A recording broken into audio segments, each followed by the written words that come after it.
The Last of Us Episode 1 gives us a whole lot of psychology to dig into. And it starts with Joel. Joel is immediately, we see him as a man of action, and he's a protector. And I love that the show emphasizes the difference between pre-trauma Joel and post-trauma Joel.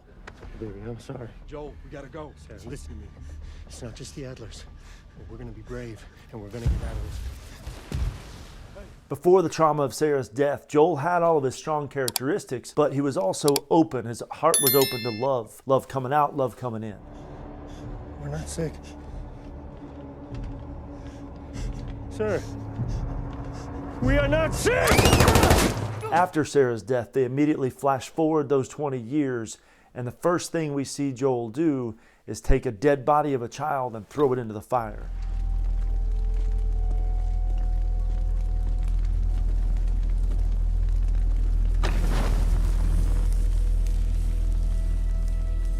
The comparison is so stark because we see him holding a dead body of a young child, which harkens back to the death of his daughter, holding her as she died in his arms. So with those two scenes back to back, we see that Joel has responded to the trauma by just shutting down. He's just closed himself off, and he's not allowing that love to come in and out anymore. He's still functioning, he's still strong, he's still rescuing, as we'll see, but he's doing it flat and emotionless. And that's a real life and very common response to trauma, people just becoming avoidant. You can even see it in Joel's body language after he dumps the child's body into the fire. He's stiff straight up and down, his shoulders are back, his face is hardened, he's just staring blankly at what just happened. Whereas somebody who's never been through what Joel has been through, they're probably going to be very sad, very bothered by the fact of what they just had to do. So their body language is going to look a whole lot different. They're probably going to be slunched over, they're probably going to take a deep breath, might even cry. But Joel's PTSD has caused him to just shut down and shut off those emotions, especially the pain and the sadness.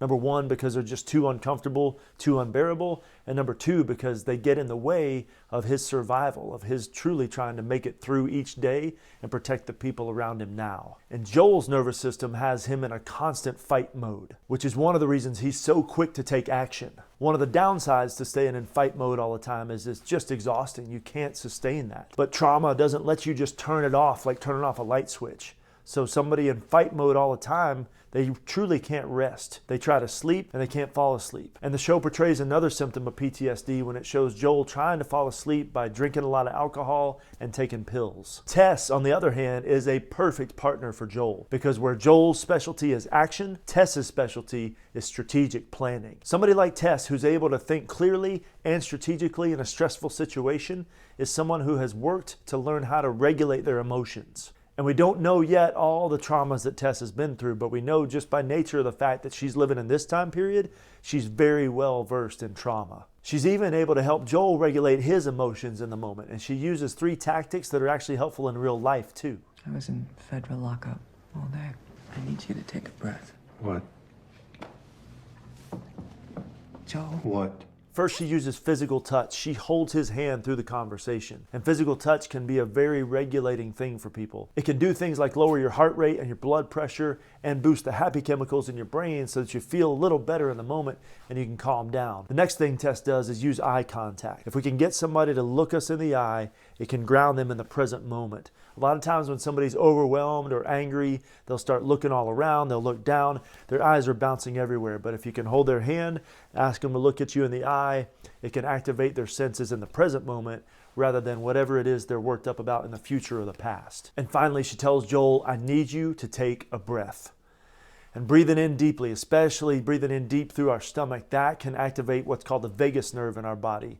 And when the stomach hits the vagus nerve repeatedly, that literally sends relaxed signals up to your brain. And when she tells him to take that breath, she uses a low, slow tone of voice. We have mirror neurons in our brain, and if we're activated in fight or flight mode, but we're across from somebody who's speaking slowly and calmly, we start to move their direction because we realize, all right, maybe things are safer than I thought. And Tess is brilliant with this because she knows she's going to need Joel's propensity for action. But she knows if he just flies right into action, it's going to turn out worse for the both of them. And I love the way the conversation ends. After she's settled him down and they've gone over the strategic plan, she comes right back to his true nature and she says, I would very much like for you to hurt them. So they each have traits the other one needs. And they clearly communicate to each other that they need and appreciate each other's strengths. And that's so important for each person to know about themselves because we each have strengths and traits that are needed, and we need to know that we're needed and valued. And when Tess communicates that to Joel at the end of the conversation, I love the look on his face. You can tell he is fired up. He's dialed in. He's ready to go do his thing and be who he is. What if I told you that after we gave you some medicine, we're gonna find you your favorite food to eat? Would you like that? It's okay.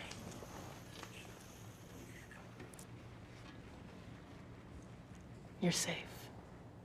When the Fedra officer is talking to the child who's walked into the compound, she's using the same type of body language techniques that Tess was using with Joel. She knows the child is scared, so she kneels down and gets on eye level with her and establishes that eye contact. She smiles, she talks in a soft, gentle voice, and she holds the child's hand.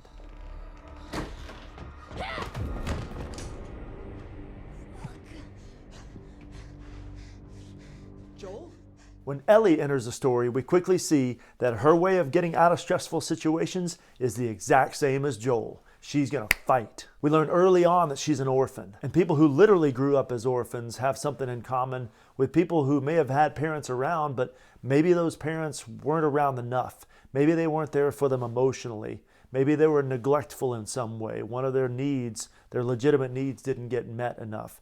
Maybe one of the parents wasn't around, period. People who grew up in these types of backgrounds, they carry away this belief that I am on my own to figure life out. If it's gonna happen, it's gonna be up to me. And Ellie fits that to a T. She's strong, she's independent, and when faced with threats or stress, she's not going to run away, she's not going to freeze, she's going to fight. She's coming right at you in your face. Tess can stay level-headed, assess the situation, read people, and figure out how to connect with them in order to work with them so that they will let her out of a situation. Whereas Joel and Ellie, they're coming right at you. But Joel and Ellie, they skip all that. They go straight to their instinct of action.